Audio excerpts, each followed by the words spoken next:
그럼 오늘 우리가 읽은 성경 요약본입니다. 좀 실감이 납니까? 영상으로 굉장히 재현을 잘 해놓은 것 같아요. 이런 영화들, 옛날 영화들, 유명한 영화들은 좀 여러분 찾아서 좀 보시기 바랍니다. 우리 인생이라고 하는 것은 항상 장미꽃이 우신 화원을 걷는 그런 상황만 있는 게 아닙니다. 어려울 때가 있다는 거예요. 절망의 때 하나님께서 역사하시는 그 내용을 오늘 우리가 함께 좀 살펴보겠습니다. 여러분, 홍해라고 하는 것을 이 바다, 붉은 바다라 해서 색이 이렇게 비치니까 홍해라고 하는데, 이 바다를 앞에 두고 건너야 되는 상황인데, 안 건너면 지금 바로의 군대에 다 잡혀 죽어야 되는 상황이란 말이에요. 이런 절망적인 상황, 우리 누구나 다 겪게 됩니다. 1장부터 오늘 1절부터 이렇게 9절의 내용은 먼저 이스라엘 상황에 대해 설명을 하고 있는데, 하나님의 인도함 가운데 애굽을 나왔습니다. 하나님의 인도함 가운데 남쪽으로 향해서 드디어 홍해 입구에 이르렀습니다. 그런데 그곳의 위치가 아주 안 좋습니다. 앞에는 이 홍해 바다가 있고 옆에는 호수가 있습니다. 또 뒤에는 또 사막이에요. 그러니까 광야에 갇힌 그런 상황이 된 거죠. 그런 판국에 뒤쫓아오는 그 애굽의 정규군만 해도 이게 막강합니다. 특별 병거 600대, 다른 병거, 마병, 보병, 아까 전에 잠시 우리가 보았습니다만, 그때만 해도 이 이집트의 전차 부대는 전 세계 중에 최강이었습니다. 전군 동원령이 내려가지고 이 이스라엘 사람들 다 죽여버리라고 그렇게 지금 이야기를 한 거예요. 이스라엘은 완전히 이제 독 안에 든 쥐가 되고 말았습니다. 하나님께서 이렇게 인도하셨는데, 하나님께서 이집트에서 탈출하게 하셨는데 왜 이런 일이 일어나냐는 거예요. 3절에도 보면 이렇게 성경이 표현하고 있어요. 아닥하여 이런 표현을 하고 있어요. 바로가 이스라엘 자손에게 대하여 말하기를, 그들이 그 땅에서 멀리 떠나 광야에 갇힌 바 되었더라. 내가 바로의 마음을 완악하게 한즉 혼란에 빠졌다는 것입니다. 한마디로 바로가 볼 때는 하나님의 도움이 끝난 겁니다. 이제 요거 딱 도관에 던지네, 요거 싹 그냥 바다도 열렸겠다. 아까 따라가잖아요. 하나님은 그것까지 다 계산을 해 놓으신 겁니다. 이와 유사한 상황은 우리도 우리 삶 속에서 겪게 된다는 것입니다. 우리가 살아있는 동안에는 항상 문제가 있습니다. 살아있는 동안에, 여러분, 살아있는 동안의 문제는 끊임없이 우리를 괴롭힌다는 사실을 기억해야 됩니다. 문제가 없는 사람은 없어요. 문제의 크기나 심각성은 다르지만 다 문제가 다 있다는 거예요. 여러분, 우리 요즘에 중학생들 참 중2가 무서워서 북한이 쳐들어오지 않는다고 그렇게 얘기를 하잖아요. 어저께 그 신문에 보니까 통계가 나왔는데, 중학생들 자살을 가장 많이 하는 그 세대를 이렇게 뽑아보니까 중학생인 거예요. 참 아이들이 질풍노도의 시기라고 그러잖아요. 걔네들이 우리가 볼 때는 아무 문제가 없는 것 같으면 그냥 밥이나 먹여주고 좀 재워주고 하는데, 니네들이 뭐가 문제가 있어 하는데 아니라는 거예요.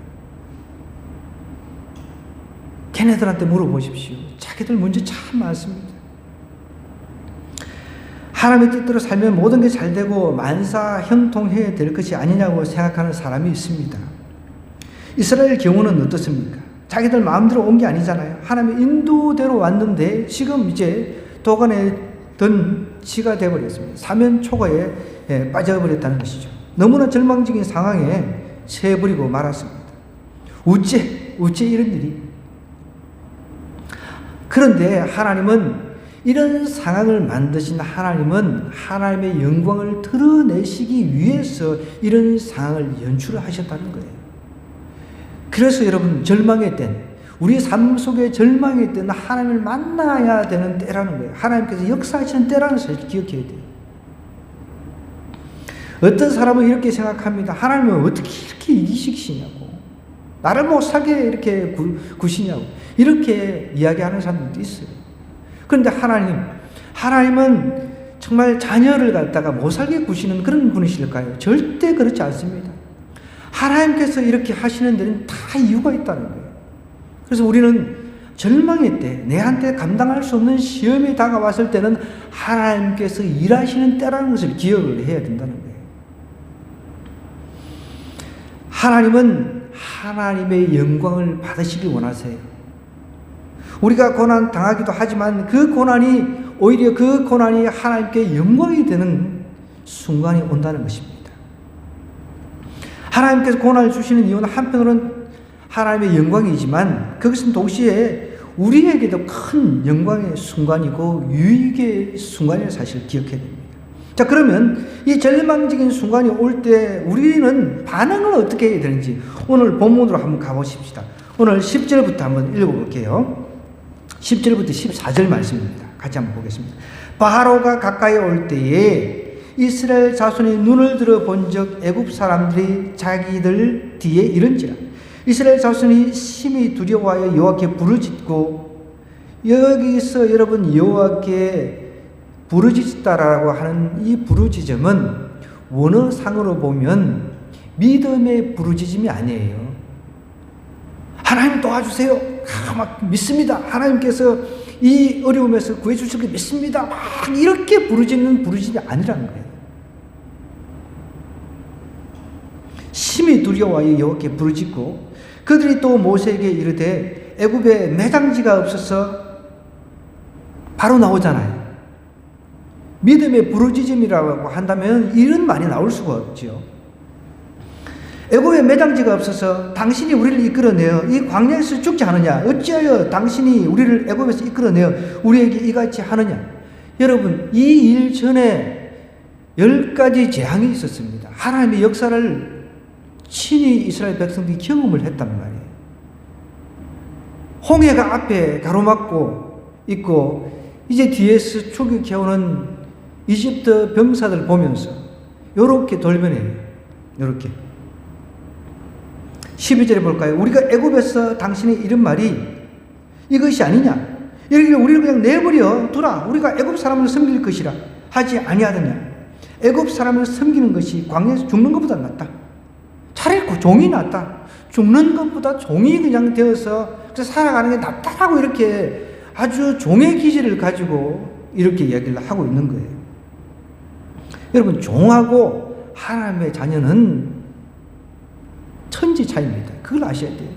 저와 여러분 종이 아니란 말이에요.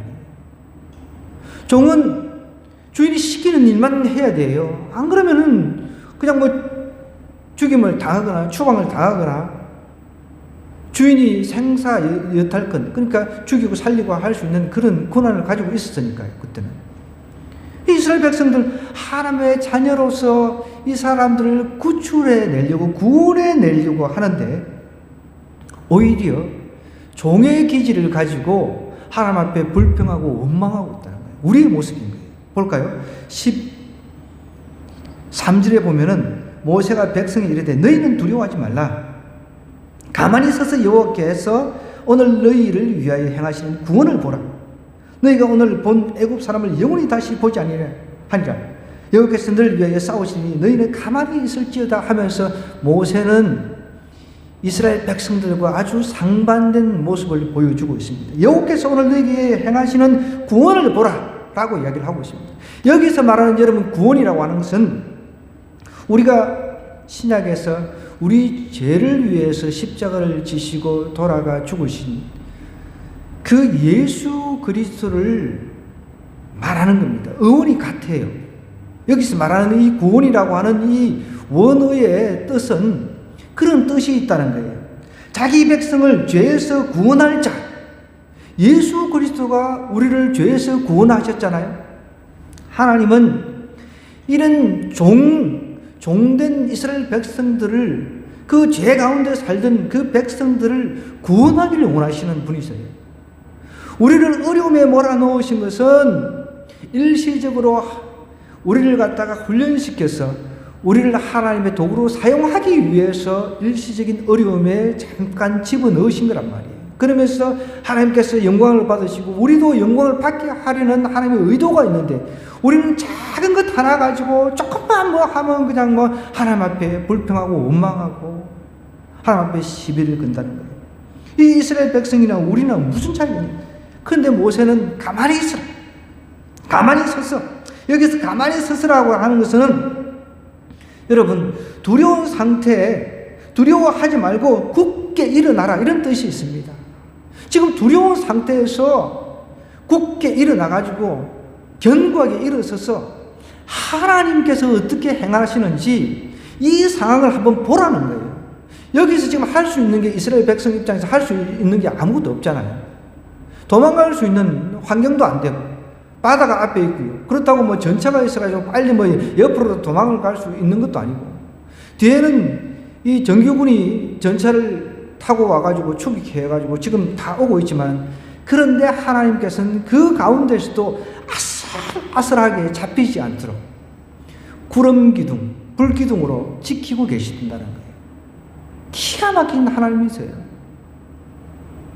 여기 이렇게 쭉 좀 뛰어넘어서 이렇게 보면요, 20절에 보면 애굽 진과 이스라엘 진 사이에 이르러 서니 저쪽에는 구름과 흑암이 있고 이쪽에는 밤이 밝음으로 밤새도록 저쪽이 이쪽에 가까이 못하더라.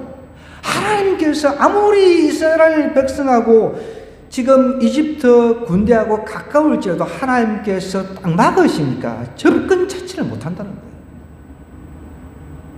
그런데도 눈앞에 있는 그 두려움 때문에 두려움 벌벌벌 떨고 있다는 거예요. 지금 우리도 마찬가지예요. 삶 속에서 어떤 문제를 만나면은 그냥 어찌할 바를 모르고 그냥 두려워 떨고 그냥 얼어붙어 버리는 거죠. 얼어붙어. 고양이가 이제 쥐를 코너에 몰았을 때 쥐가 갑작스레 얼어붙은 그런 상황들이 여러분 아시잖아요. 그런 상황으로 지금 나간 거죠. 여러분, 환난, 어려움이 다가올 때 우리는 두려워 가지고 어쩔 줄은 모릅니다. 그 다음엔 어떤 사람들은 이제 막 미워하고 원망하고, 나를 이렇게 만든 장군이 당신이야, 그러면서 막 이렇게 이제 대드는 거예요. 나를 그냥 이렇게 안 이끌어냈더라면 그냥 차라리 거기서 밥이라도 하루 삼끼를 먹었을 텐데 오히려 지금 여기서 죽게 생겼다고 그냥 원망을 하는 거죠. 아무개 때문에 내가 이 모양 이 꼴이 됐다. 그러면서 그 사람이 막 일을 가는 거죠.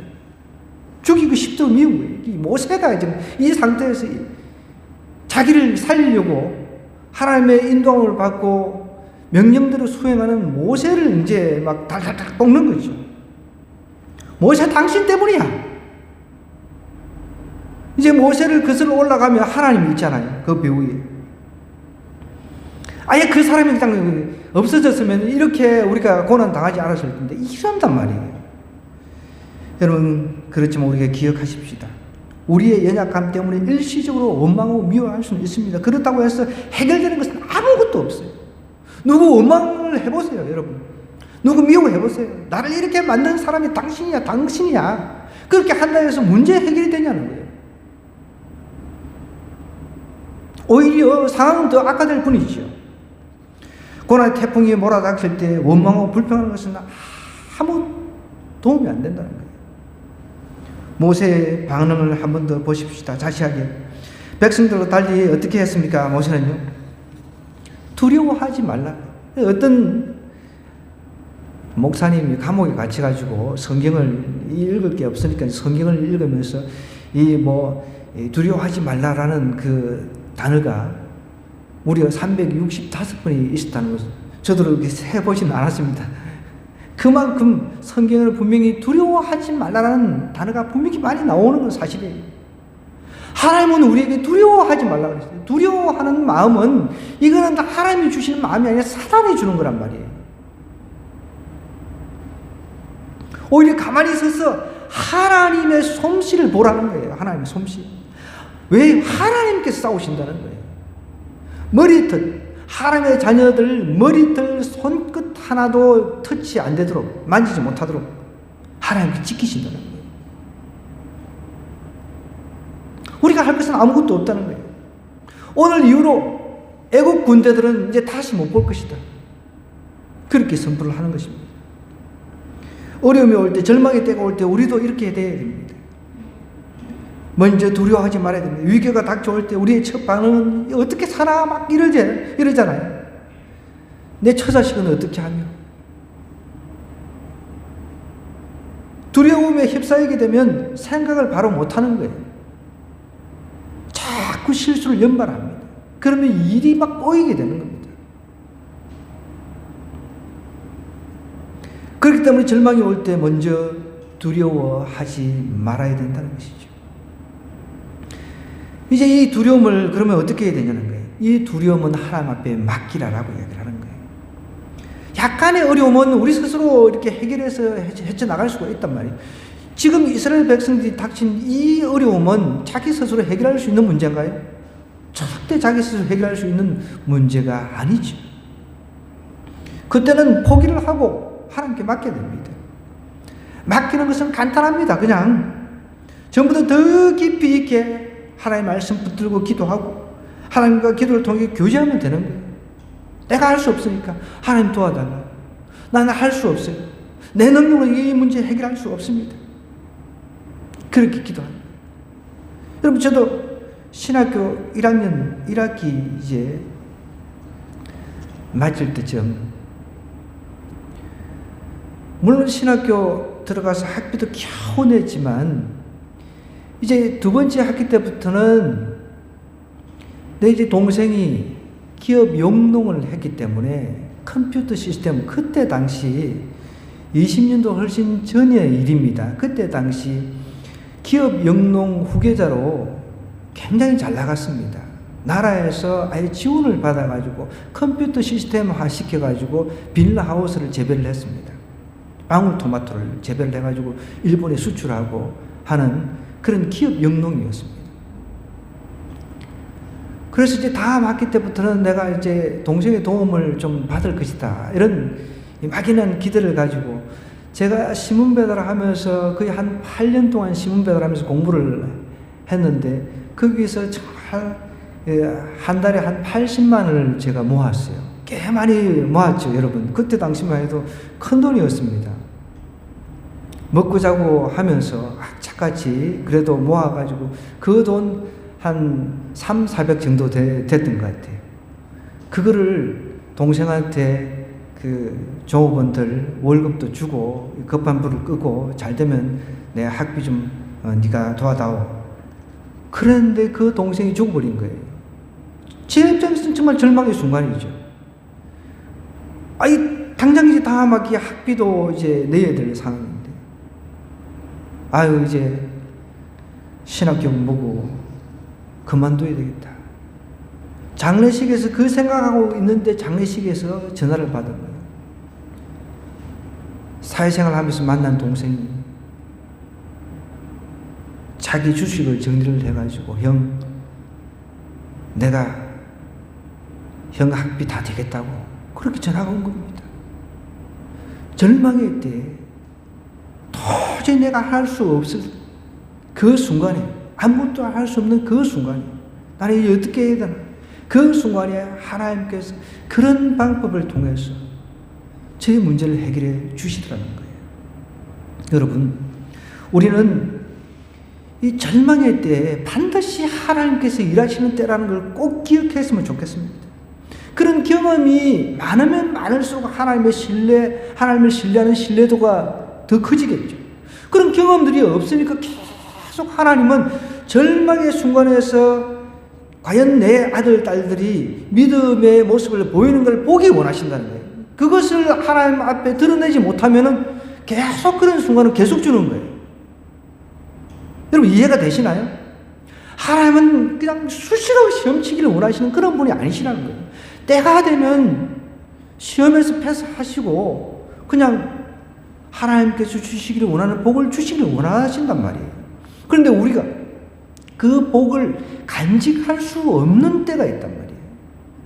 여러분, 애한테 물질을 줬다 해가지고 애들이 그 물질을 잘 간수를 합니까? 절대 그 물질을 불리지도 못하고 그냥 예쁘게 쓰기만 하죠. 돌아온 탕자 이야기 여러분 다 아시잖아요. 아버지 아직 죽지도 않았는데 미리 자기 재산 분할해서 달라고 해가지고 외국에 나가서 허랑방탕하게 다 부으라 마시라 다 써버렸습니다. 정말 제대로 된 정신이 박힌 아들이라면, 아버지 내가 이 돈을 가지고 10억을 100억으로 한번 만들어 볼게요, 이렇게 해야 되는데 다 쓰고 갈 데가 없었어. 절망의 상태에, 그래 아버지께 가면 그래도 내가 밥이라도 새끼는 얻어먹지 않겠나. 그래서 쫓아오니까 아버지가 멀리 서서, 참 멀리서부터 아버지가 먼저 달려 나와가지고 끌어안고 울고 기쁘게 맞아주셨다는 것, 여러분 기억하실 것입니다. 여러분, 우리 하나님은 우리에게 그냥 믿기만 하고 하나님만 따라오기만을 하나님께서 바라세요. 하나님께서 싸우시겠다는 거예요. 하나님께서. 여기서 이스라엘 백성들이 이집트를 대항해서 싸울 수 있는 게 뭐가 있습니까? 무기가 있어요. 뭐가 있어요? 아까 전에 우리 영상을 보았습니다. 그죠? 그게 보면은 뭐 그냥 동물 가축들 다 끌고 나와가지고 이 오합지졸이잖아요. 뭐 전열이 뭐 있습니까? 뭐 1소대, 2소대, 3소대 군대에 있던 이런 것 어떤 체계 하나도 없잖아요. 뭐 남녀노소 막 이렇게 막 가축들 뒤섞여가지고 가는데 전쟁이 있을 수가 있습니까? 어떻게 전쟁이 되겠습니까? 하나님께서 싸우신다는 것 기억하시기 바랍니다. 14절부터 15절의 내용이 그겁니다. 여호와께서 너희를 위하여 싸우시니 너희는 가만히 있으라는 거예요. 신약시대도 마찬가지입니다. 우리가 우리의 구원을 위해서 할 수 있는 게 아무것도 없다는 거예요. 이미 예수님께 다 하셨기 때문에, 예수님께서 십자가를 지시고 제 문제를 해결해 주셨기 때문에 우리는 그냥 그분을 마음으로 믿기만 하면 돼요. 근데 이게 안 된다는 거예요. 이게 안 된다는 거예요. 너무 안타까운 거죠. 그걸 아는 사람은 예배보다 더 좋은 게 없는데. 볼까요? 이 16절부터 이렇게 쭉 보면요. 지팡이를 들고 손을 밖으로 내밀어 그것이 갈라지게 하라. 이스라엘 자손이 바다 가운데서 마른 땅으로 행하리라. 여러분, 물이 빠지고 난 뒤에는 진흙탕이잖아요. 근데 하나님께서 완전히 깨끗하게 우리가 다니는 육지처럼 마른 땅으로 말려주셨다는 거예요. 아까 전에 우리가 영상을 보았는데 그걸 실험을 해본 거예요. 우리 부무기 같은 거 이제 바람을 가지고 이렇게 물을 이렇게 쭉 훑어내는 거 있잖아요. 그걸로 해보니까 실질적으로 물이 벽이 이렇게 되는 그 실험을 통해 가지고 이 홍해가 갈라지는 것이 증명이 됐다는 거예요. 하나님께서 그렇게 가르치는 거예요. 볼까요, 여기? 내가 애굽 사람들의 마음을 완악하게 할 것인즉, 이미 바로의 마음은 10가지 재앙 가운데서도 마음이 완악해져 있었습니다. 마음이 굳어질 때도 굳어 있었다는 거예요. 그래도 더 굳어지도록 완악하게 만든다라고 이야기를 하시는 거예요. 여러분, 우리는 이렇게 이집트 백성들처럼 마음이 완악하면 안 돼요. 우리의 마음을 완악하지만 않게만 하면 하나님께 다 알아서 하신다는 거예요. 조금만 어려움만 생기면 어떻게 하나님이 이럴 수 있어요? 하나님이 이럴 수 있어요? 막 이렇게 하나님한테 사태질을 해제끼니까, 여러분 전 세계 70 인구가 다 이렇게 하나님 앞에 사태질을 한다고 생각해 보세요. 하나님은 자기 자식들을 갖다가 구원해서 최고의 것으로 주기를 원하시는 거예요. 우리의 태도는 항상 그렇다는 것이죠. 내가 애굽 사람들의 마음을 완악하게 할 것이니 그들이 그 뒤를 따라 들어갈 것이다. 내가 바로와 그 모든 군대와 그의 병거와 마병으로 말미암아 어떻게 한다고요? 하나님께서 그것 통해서 영광을 얻겠다는 거예요. 또 18절에 내가 바로와 그의 병거와 마병으로 말미암아 영광을 얻을 때야 애굽 사람들이 나를 여호와인 줄 아리라. 여러분, 죽고 나서 그분이 하나님이셨구나 이렇게 깨달은 들 무슨 의미가 있습니까? 살아있을 때 하나님의 영광을 우리가 깨닫고 살아있을 때 하나님의 영광을 경험을 해야죠. 내가 예수님 믿어도 하나님의 영광을 한 번도 내 평생에 경험을 하지 못한다. 이것만큼 비극이 어디 있냐는 거예요. 교회만 왔다 갔다 해서 하나님의 영광을 한 번도 경험하지 못하고 내가 죽는다 생각해 보십시오. 그것만큼 비극이 없다는 거예요. 하나님이 행하시는 거 보십시오. 19절에서 보십시오. 이스라엘 진 앞에 가던 하나님의 사자가 그들의 뒤로 옮겨 갔다 그랬습니다. 앞서 가던 하나님의 사자가 뒤로 옮겼어요. 구름 기둥도 앞에서 뒤로 옮겼습니다. 하나님께서 만든 그 자연을 통해 가지고 하나님께서 하나님 백성들을 철저하게 보호하고 계신 것을 보고 있다는 거예요. 그러니까 애굽 진과 이스라엘 진 사이에 이르러 서니까 같은 땅인데도 한쪽에는 구름과 흑암이 있고 이쪽에는 밤이 밝음으로 밤새도록 저쪽이 이쪽으로 가까이 못하는 거예요. 전차 부대가 1분이면 금방 도착할 수도 있는 그런 상황인데 하나님께서 막고 있으니까 할 수가 없는 거예요. 그걸 아는 사람들은 담대하다는 거예요. 어떤 절망의 순간이 온다 하더라도 이 절망의 순간은 하나님께서 일하시는 때다. 그것을 믿으면 더 열심히 하나님 앞에 나가는 거예요. 초기에 우리 그 한국 교회에 이제 오순절에 이제 문제도 있기는 합니다. 그렇지만 정말 뜨거운 그런 것들은 좀 배울 필요가 있어요. 어려움이 있다 그러면, 사업에 문제가 있다 그러면 그 사람들은 기도원에 올라가가지고 주야 밤낮으로 금식하면서 하나님 앞에 모든 걸 맡기고 기도했습니다. 기도하고 내려오니까 문제가 해결되어 있는 거예요. 오늘날도 그런 좋은 전통 우리가 좀 본받을 필요가 있는 거예요. 우리 한국 초대교회에 성도들은 문제가 생기면 교회에 가가지고 아니면 기도원 조용한 곳에 가서 하나님 앞에 부르짖었다는 거예요. 하나님 이 절망적인 상황 좀 해결 좀 해주세요. 금식하면서 하나님 이게 해결 안 하면 제가 어떻게 살 수가 없습니다. 그렇게 부르짖었다는 거예요. 그러니까 하나님께서 들으시는 거예요. 들으시고 하나님께서 응답을 해 주셨다는 거예요. 그러니까 초기 한국 교회가 그것 때문에 부흥이 일어났던 거예요, 사실은. 이제 모세가 바다 위로 손을 내미니까 큰 동풍이 밤새도록 바닷물을 물러가게 하시니 밤새도록 물이 갈라져가 바다가 마른 땅이 됐다 그랬습니다. 질퍽질퍽한 땅이 아니라 마른 땅이 됐습니다. 이스라엘 자손이 바다 가운데로 이제 바다 가운데를 바다 가운데 육지가 만들어진 거예요. 걸어가고 물은 그들의 좌우에 벽이 되었다 그랬습니다. 애굽 사람들과 바로의 말들, 병거들과 그 말병들이 다 그들의 뒤를 추격하여 바다 가운데로 들어오는지라. 새벽에 여호와께서 불과 구름 기둥 가운데서 애굽 군대를 보시고 애굽 군대를 어떻게 했다고요? 군대를 또 어지럽게 만들어 버렸어요.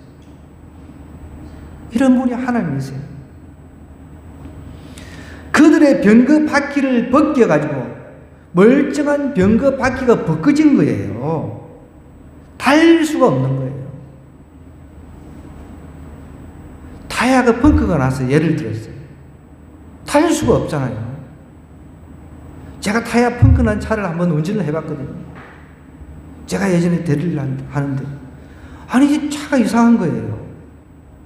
그래서 내가 옆에 차주한테 아무리 봐도 차가 이상하다. 술이 재놓으니까 차가 이상한지 자기가 이상한데 뭘 알 수가 있어야지. 아이 괜찮대. 무조건 가지. 나 참. 근데 가다 보니까 차가 서버리는 거예요. 내려서 보니까 차가 바퀴가 이제 트럭이었는데 앞 두 바퀴가 완전히 터져가지고 그 바퀴는 나가 떨어져 버리고 뭐라 그러죠? 그 바퀴 채만 굴러가다가 이게 쪼그라져가지고 서버린 거예요. 지금 이스라엘을 공격하러 오는 이 이집트 병거들이 바퀴가 벗겨졌으니까 이거 달릴 수가 없잖아요. 하나님께서 그렇게 만들어버린 거예요. 여호와가 그들을 위하여 싸워 애굽 사람들을 치는도다. 하나님께서 일하시는 것을 우리가 좀 체험을 좀 했으면 좋겠습니다. 여러분, 우리 인생이라고 하는 배는 우리 하나님께서 운전하시는 것을 믿으시기 바랍니다. 내가 운전하는 게 아니라는 거예요. 인간은 배를 파손시킬 수도 있습니다. 그러나 하나님은 이 하나님이 운전대를 잡고 있는 것은 안전한 거예요. 그래서 하나님께 맡기고 하나님의 솜씨를 좀 봐야 돼요. 우리 모두는 고난을 당합니다. 절망적인 상황을 맞이할 수가 있다는 거예요. 우리 자녀들도 커서 그런 상황을 맞닥뜨릴 수가 있다는 것입니다. 그러나 우리는 어떻게 반응을 해야 됩니까? 백성들은 원망을 했습니다. 그런 원망은 아무 도움이 안 된다는 거예요. 도움. 여러분들 어떤 문제가 생길 때 원망만 하고 있는 사람들 그거 보면은 속에 열불이 나요 안 나요? 그런다고 해서 해결도 되질 않는데 어떻게 해서 해결을 그 방법을 찾아야 되는데 해결의 방법을 찾지 않고 궁시렁거리고 원망하고 우리는 이런 태도는 버리고 어떻게 해야 돼요? 두려워하지 말고 하나님을 쓰려 그래 하나님께 일하는 걸 보자. 이 문제를 하나님께서 어떻게 행하시는지 그렇게 보자 하면서 나는 맡기는 거예요. 그래서 저도 여러 절망적인 순간을 많이 견뎌 보았습니다. 그렇기 때문에 그때마다 하나님을 신뢰하는 그 신뢰도가 점점점 쌓여져 간 거예요. 그래서 제가 늘 기도 노트를 만들어 가지고 어떤 문제가 중요한 그 절망적인 또 이제 중보 기도를 요청을 받았을 때 항상 제 노트북에 기록을 합니다. 맨날 며칠 어떤 문제가 있었다. 그래 이 문제를 어떻게 하나님께 해결해 주셨다. 이렇게 항상 그 날짜를 적어 가지고 제가 기록을 합니다. 지금도. 여러분, 절망의 순간은 끝이 아닙니다. 하나님께서 절망의 순간이 하나님께서 일하시는 순간이라는 사실을 반드시 기억하시기 바랍니다. 믿음이 없으면 이 절망의 순간은 끝이 될 수가 있어요. 그러니까 우리 아이들이 아까 전에 제가 말씀드렸듯이 중학생들이 자살률이 제일 높다고 하는 중학생들 그냥 한 소리만 들어도 난 살기 싫어 그냥 뛰어내리는 거예요. 그러나 믿음이 있으면 어떻게 해요? 하나님의 기적을 보게 된다는 거예요. 이번 한 주간도 우리 안에 어떤 절망적인 상황이 이제 찾아온다고 했을 때 하나님께서 일하시는 순간이다. 기적의 순간 하나님께서 일하실 것이다. 기적의 순간을 내가 체험하는 그런 귀한 은혜의 시간이 되기를 주님으로 간절히 부탁드립니다.